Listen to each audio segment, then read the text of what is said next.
So, since lockdown, I've been posting some food recipes and stuff, and I've had a couple of requests to have a how-to video guide. So, this is it. Today is homemade pizzas and garlic bread. So, I'll run you step by step, and with the magic of video editing, we'll cut all the boring waiting parts out. So, it will just be easy pie. So, first off, you need some strong plain flour or bread flour. So this is a 500 gram bag. If you've got bigger bag or that, it doesn't matter. So I'm just going to use the whole bag as it's 500 grams. We've then got fast acting dry yeast.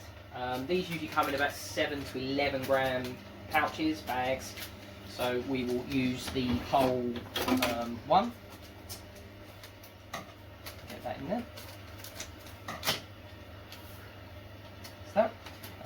We also need a pinch of salt. Got Maldon salt, or you can use table salt, doesn't matter. Put it in there, and just to be a little bit chunky, throw a bit of pepper in there. So, let's tie this on. So that is the dry ingredients. So then, with the wet ingredients, what you need is about 30 ml of olive oil. You need about 50 ml of warm milk. So I've already pre-warmed this in the microwave. You want it roughly about room temperature, purely because if it's cold or too hot, it will kill the yeast. Again, the same with the water, just room temperature. So yeah, put a little bit of that in there, and we'll get going. The water, that was about 350 ml. Might not need it all, but it's always good to see where it's going. Now, obviously, I hope it doesn't need to be said, but I hope that before you started this, you all washed your hands, because let's face it, we all need to during this crisis now, and you should do anyway. One thing you should do as well is you should preheat the oven. One, purely because then it's ready to go when you want to stick your pizzas in, and two, because of the vent at the back of the oven, I actually use it to help proof the dough. So yeah, you just mix all this together, slowly add it.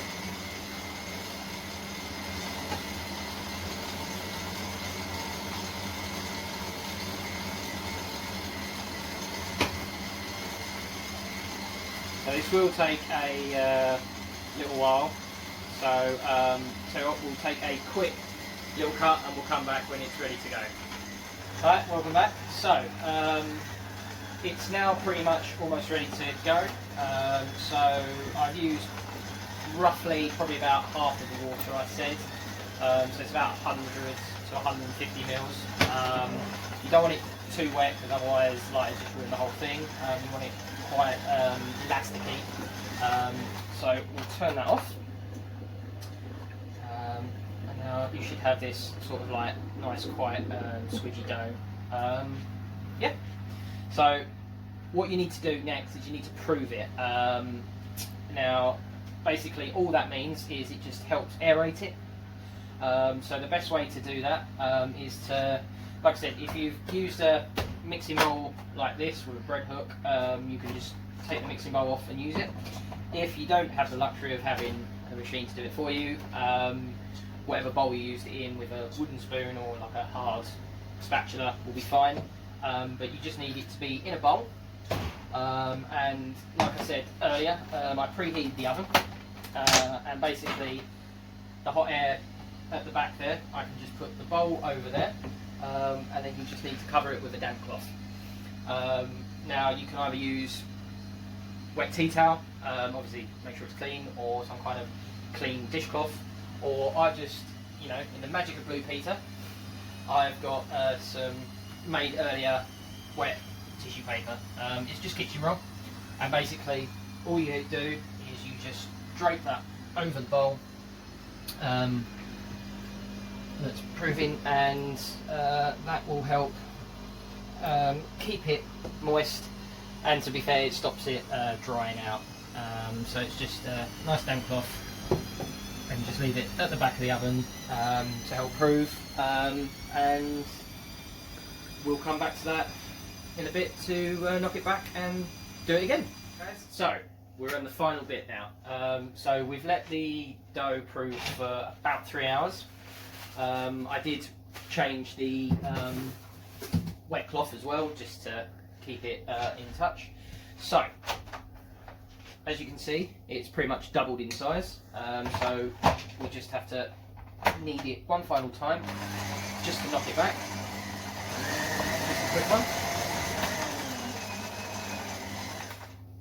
Right, that's it. And then we can get ready to make them into our pizzas. Try and pick up all the dough.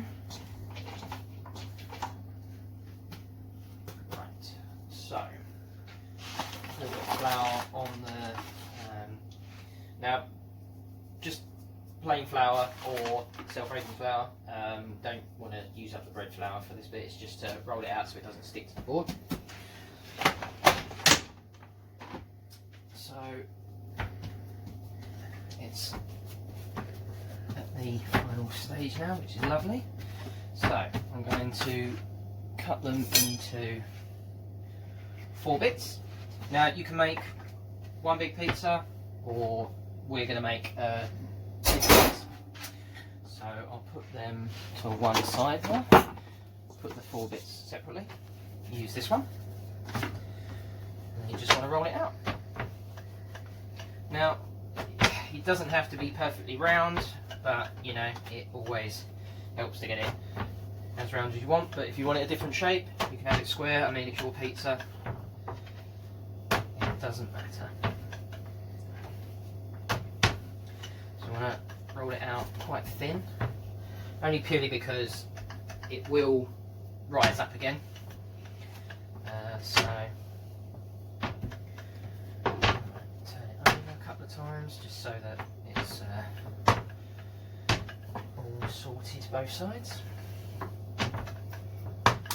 Okay. Now I'm not going to attempt the funky Italian twist it and spin it, but I am going to try and stretch it out a little bit more just with my fingers. So put that on the tray and stretch it out a bit more.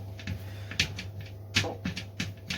Right, now for finishing the toppings. So you can make your own sauce if you want to, but perfectly honest, 60p, might as well just buy the sauce. It's called Italian passata. It's basically just a sauce for all kinds of stuff, and it's beautiful for pizzas. So put a little squidge on and use a spoon, or actually a spatula. I'm going to spread that all the way around. Now again, you don't have to use that if you want to do it something else. I mean, pizzas nowadays, you can have barbecue sauce, you can have garlic sauce, you can have whatever sauce you want on there. It's entirely up to you, but like I said, if you're going to do it tomato style, just get that. No point making your own. So there we go, nice lots of sauce. Now, with the toppings, as you can see, we've got a range of pre-cut toppings, 2 different cheeses. Now, for pizza, I'm a big fan of mozzarella. It's very creamy and it just works amazing with pizzas. But you can use normal cheddar. I think we'll just go a little bit funky and do a little bit of both. So, put a little bit of the cheddar on first.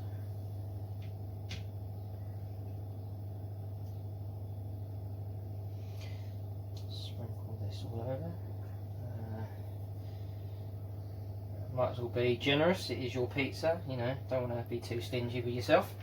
And then let's put some of this lovely mozzarella on. Now, you can do whatever you like with it. I've just sliced it, but you can grate it, break it down, put it in chunks, whatever. Again, entirely up to you how you want to do it. It's your pizza. There we go, beautiful. Now, I think I'm going to turn this one into a meat one. So again, just got one of those Spanish selection packs.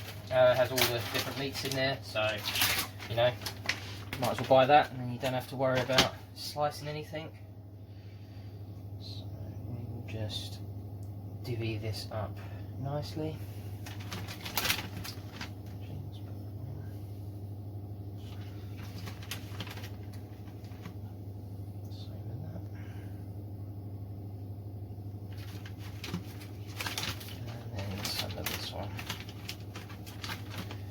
Nice Spanish selection.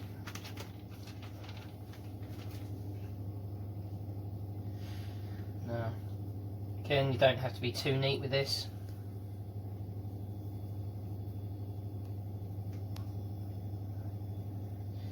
Right, here we go. That's that. It's looking good. What else we got? So let's throw a few peppers on, I reckon.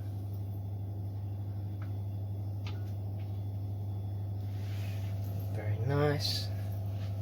A bit of onion, I reckon. Might as well go all out.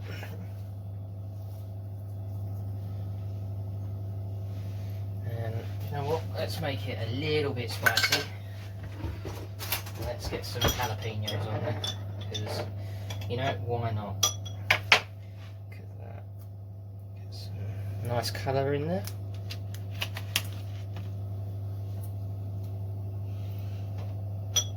More, might as well make it super spicy. Look at that. Right, I think that's it. And then basically, just to top it off, just sprinkle a little bit more on. Just literally just a touch. It's just, again, I just think it's nice to have more cheese than you actually need. And that's it. That is your homemade pizzas from pretty much start to finish.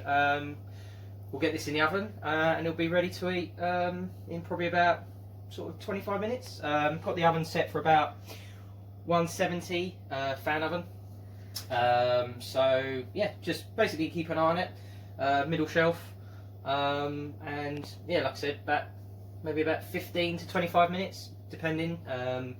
Just want to keep one eye on it. So we'll see you back when that's finished. Hey guys, it's that final moment now. It's time to get those bad boys out of the oven. So let's have a look.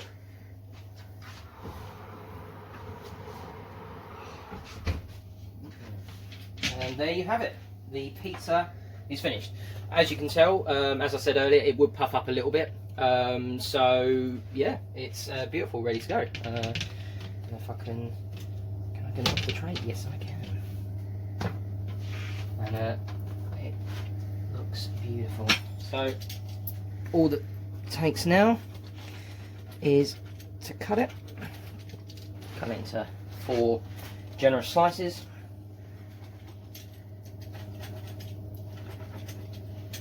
And then we have it. It is ready to serve. So yeah, there you have it. That is the homemade pizzas. Like I said, you can do garlic bread, you can change any of the toppings, you don't even have to use cheddar or mozzarella, you can use any kind of cheese out there, or combination, have a 4 cheese one.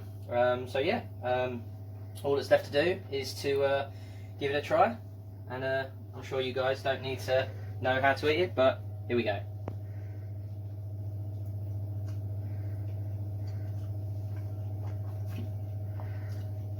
Thanks for watching, guys. That is the how-to guide. Depending on how well this video does or how I feel, might be another one, but we'll see. Anyway, take care all, see you in the next one, and goodbye.